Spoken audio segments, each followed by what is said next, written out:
Hello students, welcome to MS Learning. আজি আমি আৰম্ভ কৰিম ক্লাস 10 ৰ মেথছৰ বা গণিতৰ কি চেপ্টাৰ 1 ৰ উপপাদ্য 1.4 উপপাদ্য 1.4 কি কৈছে ইয়াত √2 অপৰিমেয় এইটো √2 যে অপৰিমেয় এটো আমি কি কৰিব লাগে সত্যাপন কৰিব লাগিব ঠিক আছে √2 টো অপৰিমেয় যে এটো আমি সত্যাপন কৰিব লাগিব আমি জানো যে √2 অপৰিমেয়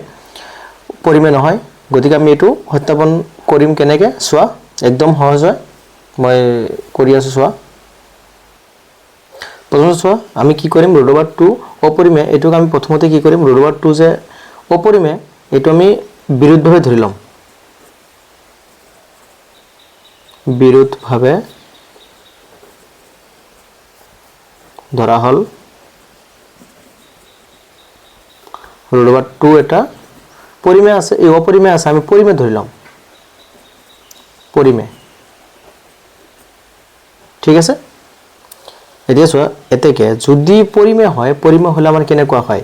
p/q আকৃতিত হয় যিবোৰ সংখ্যা পৰিমেয় এবোৰ কি p/q আকৃতিত হয় গতিকে আমি এটো কি √2 আমি কি লিখিব পাৰিম p/q আকৃতিত লিখিব পাৰিম গতিকে কি হ'ব √2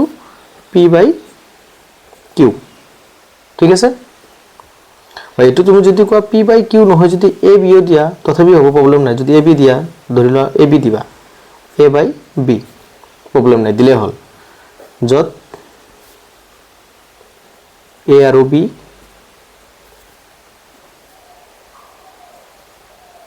সহমৌলিক বা অখণ্ডাংশ কলো প্ৰবলেম নাই সহমৌলিক আৰু কি হ'ব b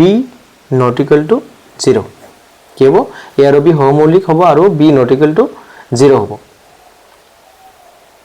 এতিয়া আমি কি কৰিম চোৱা দুয়োফালে বৰ্গ কৰিব লাগিব যদি এনেকুৱা টাইপৰ থাকে তেনেহলে আমি দুয়োফালে বৰ্গ কৰিব লাগে চোৱা দুয়োফালে বৰ্গ কৰিলে মানে আমি √2 উঠাই দিম তাৰ মানে √2 whole square equal two a/b কি কৰিলো হোল স্কয়াৰ কৰি দিলো দুয়োফালে কি কৰিলো আমি হোল স্কয়াৰ কৰিলো বা বৰ্গ কৰিলো চোৱা এটো স্কয়াৰ আৰু এটো √2 কি হ'ব কেনসেল যাব গতিকে থাকিব কি 2 equal to a square by কি হ'ব b স্কয়াৰ ঠিক আছে চোৱা a square by b square এতিয়া আমি ব্ৰজপূৰণ কৰি ললে চোৱা ইয়াৰ তলত 1 থাকে ইয়াৰ তলত b স্কয়াৰ আছে গতিকে ইয়াৰ লগত এটো পূৰণ হ'ব ইয়াৰ লগত এটো পূৰণ হ'ব এটোক ব্ৰজপূৰণ বুলি কোৱা হয় আৰু ইংৰাজীত ক্ৰছ মাল্টিপ্লাই বুলি কোৱা হয় পূৰণ কৰি চোৱা এটো লগত এটো এটো লগত এটো ইয়াৰ লগত যদি এটো পূৰণ কৰা হয় ইয়াৰ লগত যদি এটো পূৰণ কৰা হয় চোৱা 2b স্কয়াৰ ইকুৱেল টু ইয়াত কি থাকিল a স্কয়াৰ ঠিক আছে এতিয়া চোৱা এটো দুই ইফালে পূৰণ হৈ আছে ইফালে গৈ কি হ'ব হৰণ হ'ব দুই যদি হৰণ হয় তাৰ মানে আমি এনেকৈ লিখিব পাৰিম এতেকে 2 এ a স্কয়াৰক হৰণ কৰিব 2 এ যদি a স্কয়াৰ হৰণ কৰে গতিকে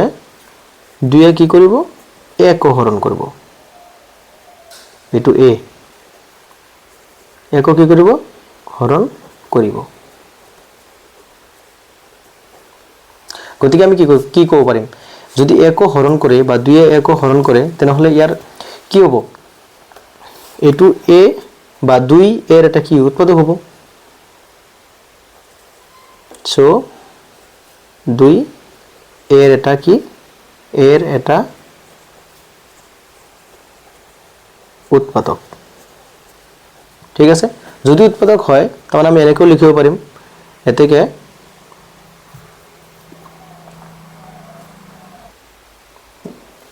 যদি আমি এনেকৈ লিখো ধৰি লোৱা a equal to twice c মানে যেহেতু a এর উৎপাদক কি 2 c হল যিকোনো এটা অখণ্ড সংখ্যা যত c যিকোনো অখণ্ড সংখ্যা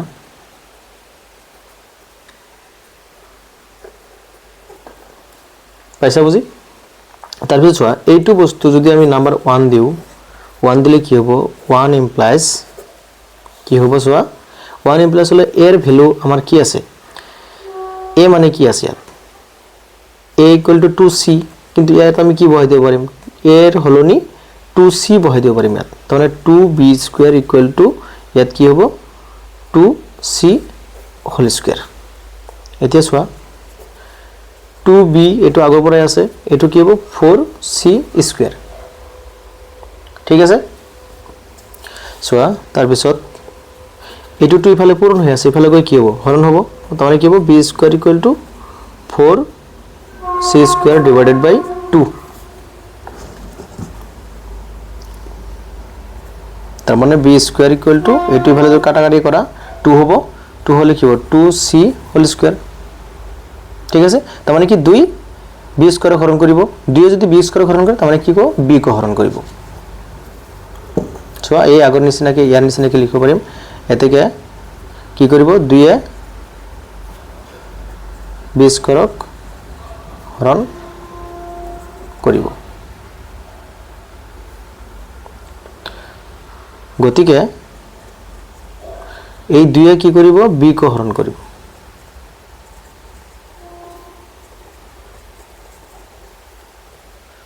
অৰ্থাৎ 2 কি b এৰ এটা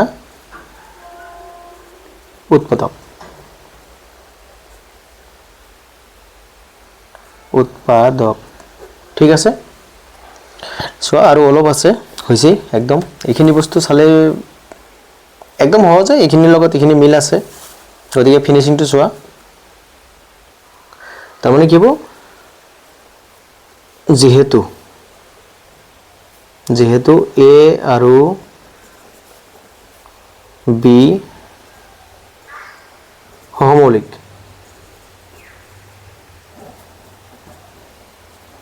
সহমৌলিক আৰু b আৰু ইহতৰ কি হ'ব যদি সহমৌলিক হয় ইহতৰ সাধাৰণ উৎপাদক কি হ'ব 1 হ'ব ইহতৰ সাধাৰণ উৎপাদক 1 কিন্তু ইয়াত আমি কি পালো a আৰু b ৰ সাধাৰণ উৎপাদক কি পাইছো 2 পাইছো ইফালে গতিকে ইয়াত a আৰু b ৰ সাধাৰণ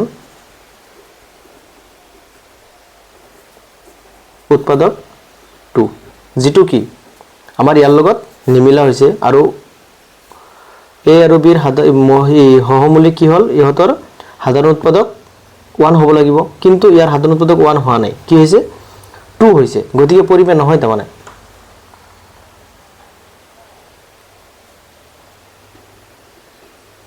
যে গ্লোবাল 2 অপৰিমেয়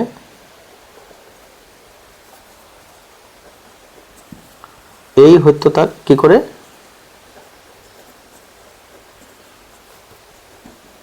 বিৰোধ কৰে ঠিক আছে গতিকে আমি ধৰি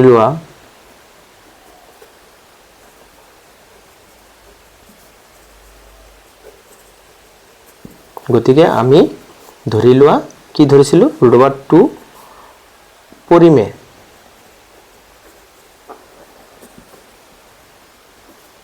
এই উক্তিটো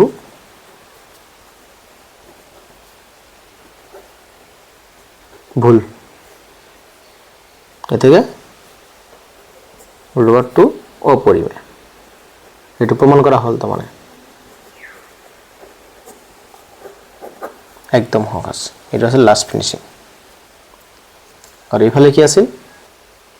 এইখিনি